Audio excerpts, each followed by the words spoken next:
Hey guys, today I wanted to show you how to build a trap to catch carpenter bees. I built a few of these last year and they worked out really well, so I wanted to pass the information along to you. You only need a couple pieces of wood and a couple drill bits and a jar, a few screws, and of course you're going to need a drill and a saw, to finish the job. But these are really simple to make and don't require many tools, materials, or time. In fact, it takes more time to make this video than it does to make one of these traps. So I got a little bit here to cover, so let's get to it. You just need a 4x4 block of wood, and this is a piece of larch I had laying around from another project. Now I realize most people don't have larch laying around, but any softwood will do. So get it 4x4 or close to 4x4, just enough so that the jar lid can screw onto there, and that should be pretty much enough. And of course you're going to want to put a roof on there too. Makes it look nice and also add some protection for the entry hole. So the dimensions on here, 6.5 by 5, and that angle is 22.5 degrees. Now 22.5 degrees corresponds with a 5-pitch roof. So if you have a miter saw or radial arm saw, you probably have a 22.5 degree preset locking position on that saw. So that's why I chose that, just out of simplicity. But you can make it whatever you want. And this is a piece of pressure treated 5/4 decking, they call it. This is what you use for floorboards on a deck or a porch, or whatever else you want to use it for, like bee traps. But it's an attractive piece of wood because it has the 4 radii on the corners, and also being it's pressure treated, you don't have to worry about it rotting. And you're going to want to put some sort of sealant on that too, just because whenever it gets exposed to the sun, it will dry out and eventually turn gray and crack. You could also paint it. This is larch. You don't have to do anything to it. It's very rot resistant even with ground contact, so this is pretty much good to go. I will finish this after I'm done drilling the holes. I'll run it over the joiner, but that's something you can leave the wood rough cut for a more rustic look, but I probably will be finishing this. I thought the little bit of bark in the corner give it a nice touch, so I'm just going to leave that go as is. So what we have here is I have a mark here. This is on center in both directions. So you're going to drill a 1-inch hole up through there. And in this case, it's going to be 4.5 inches up. And that corresponds with where the chuck is going to be grabbing onto this drill here. And then it's going to meet this drill. So you have 2 intersecting holes. Now this is a 1/2-inch drill. Now typically a carpenter bee will drill, well, I don't know exactly how they do it, but they chew or claw or something, a perfectly round hole in a piece of wood. It's anywhere from 3/8 to a 1/2-inch diameter. The ones that I measured as a guide for these traps are about 7/16. So if you make it 1/2 inch, it allows for a little bit of shrinkage or oversized bees to walk through, no problem. That's a 30-degree angle drilled up through. Now, if you know anything about carpenter bees, and I know a little bit about them because they've chewed up some of the structures I put up, which I wasn't real happy about. Whenever they drill a hole, they tend to do an L-shaped tunnel. They go in and they turn. They tend to go uphill, either vertically or, if it's on the gable end of a building, they'll go into the trim board and they'll chew straight in and then turn toward, or they'll go with the grain heading uphill. And I think that's probably so they can get rid of the wood chips and the sawdust. Following that line of thinking, I make these holes run uphill to make the bees a little bit more inclined to follow this hole clear into the center of the trap. Now, so there's actually 3 reasons why I do 30 degrees. But the reasons I'm using is, first of all, what I mentioned about the bees. Second of all, is to keep direct sunlight from getting in. It keeps light from getting in because of the angle and the extra length of the hole. And another reason that I did this angle is to keep water out. So if you get a driving rain and it's blowing in kind of sideways, that horizontal hole is more inclined to let the water run right into the jar. Then you're going to have a rotting situation if you don't empty it quickly. But this helps keep weather out, light out, and the bees are also more inclined to go up into the hole. So that's my reasoning behind that. Maybe no one else does that. Maybe I'm overthinking it, but that's just what I do, and it works fine.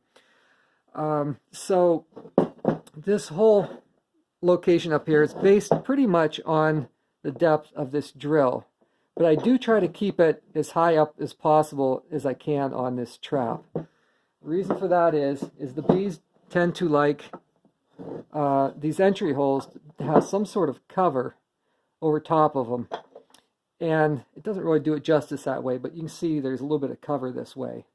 They're a little bit more inclined to go into some place that has some sort of protection.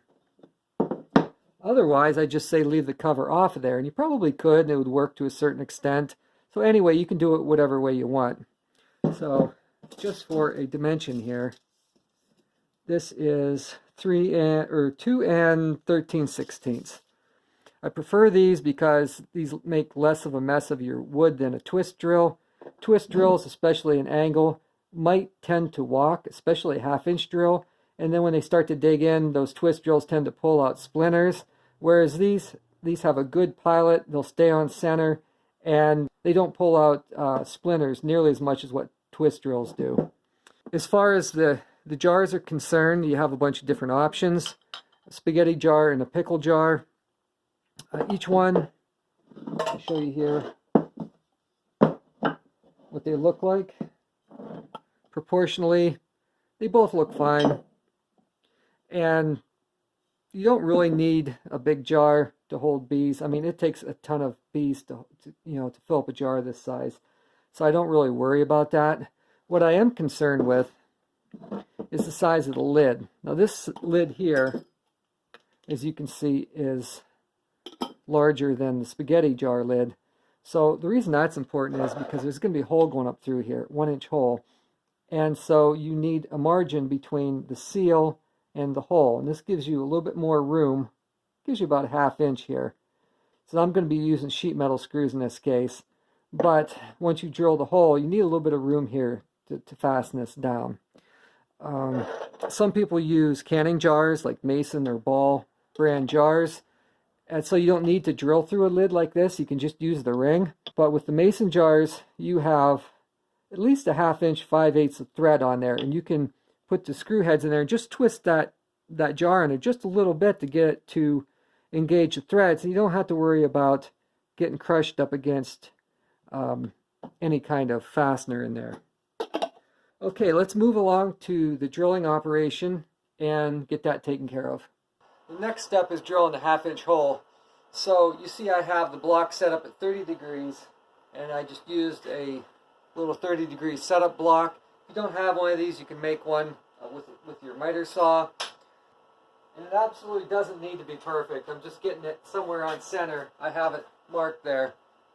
Okay, let's get this drilled on. I have the tape here telling me what depth I have to go to.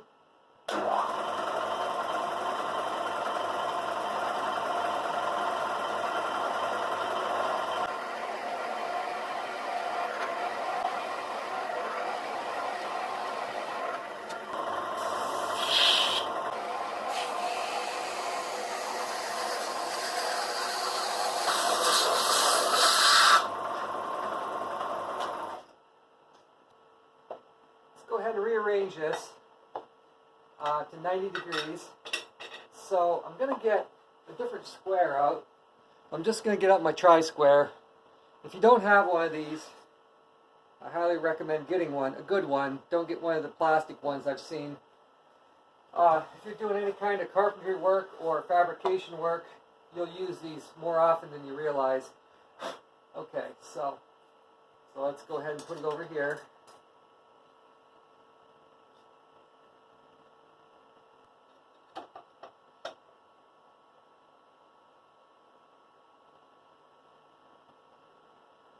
Okay. Alright. And if that moved a tiny bit, it really doesn't matter. I mean, keep it as square as possible though.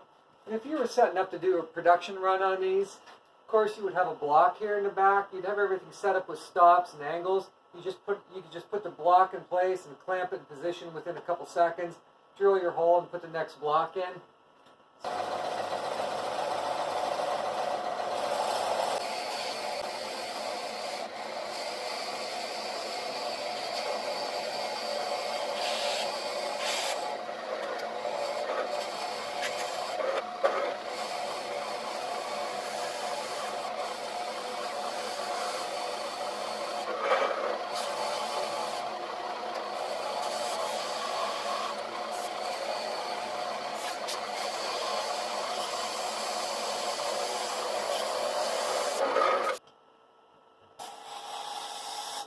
Okay, so now that we have the holes drilled, I want to put this lid on.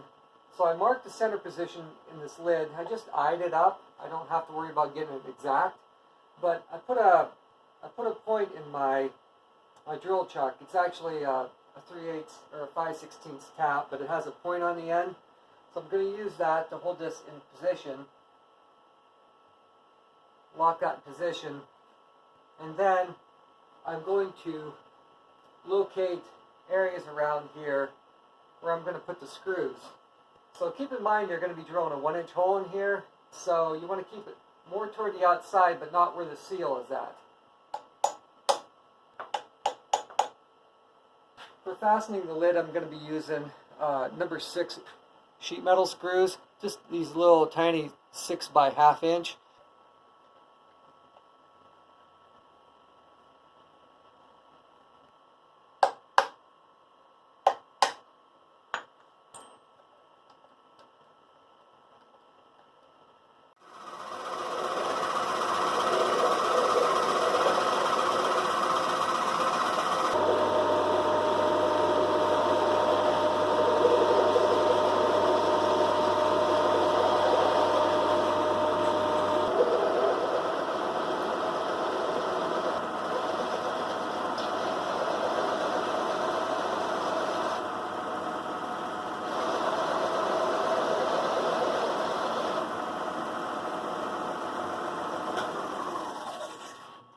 Okay, and that is finished on the bottom end.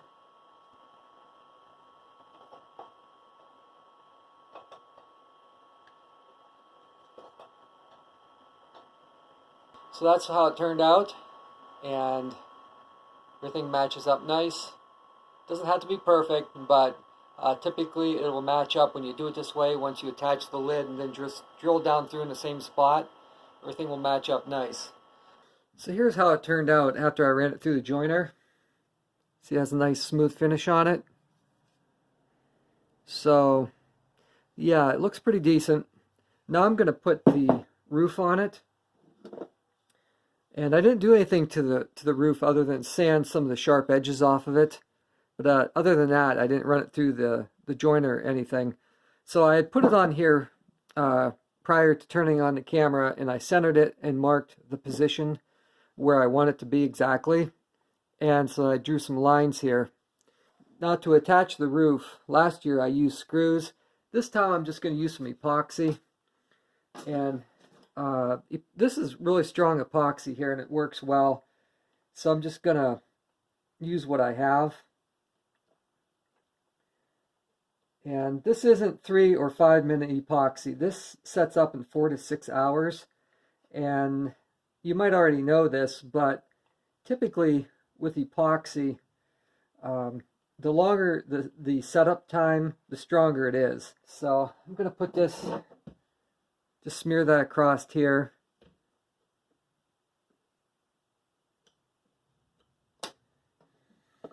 Okay, so to line this up, just going to put it down there like this. And that way both of those surfaces lay on the table.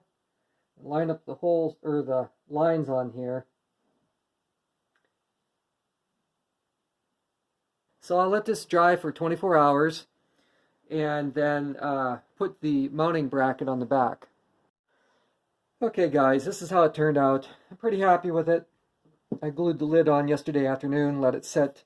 It's been almost 24 hours.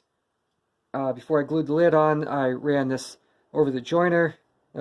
I don't know, 2 or 3 swipes, just enough to get the rough cut finish off, and it looks nice, especially with that bark accent on there.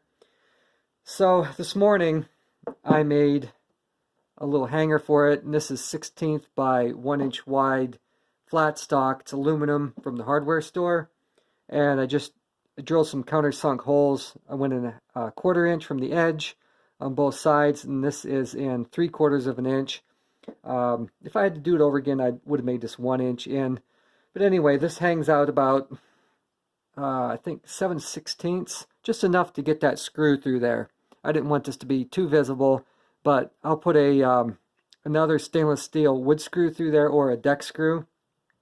You can use whatever you want. Deck screws last a long time. As far as the jar goes, of course I took the label off, and whenever you attach this, you don't need a whole lot of pressure, just very light pressure. You don't want to really reef on it or anything, but it won't come off unless you want it to come off. But I've had mine hanging up about a year now actually, and these do not come off unless you intentionally remove them. So the only thing I'm going to do now, I think, I'm probably going to take some boiled linseed oil and go over this as just kind of a sealant, and it'll also make the grains look nicer too.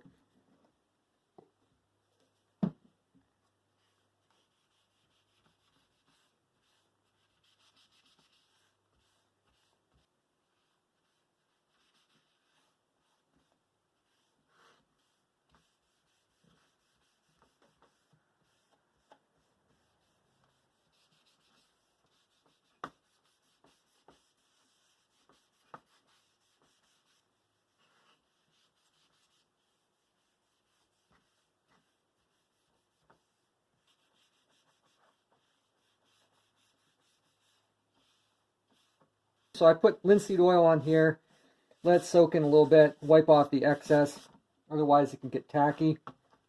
I believe linseed oil is what they used, or what they use in oil paint, like artist oil paint.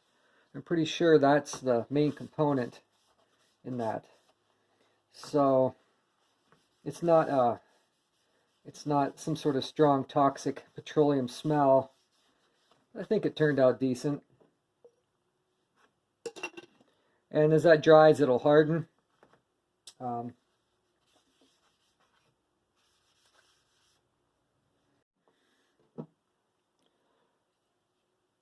right, guys, that's it for now.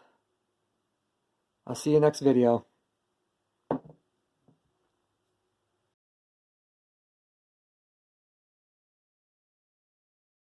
And I'll show you how I set this up. And yes, it's going to be awkward setting it up like this with this angle. And some people might argue, why don't you cut the angle last after you drill the holes? And it's a very valid point, and there's nothing wrong with that if you're making maybe one or two.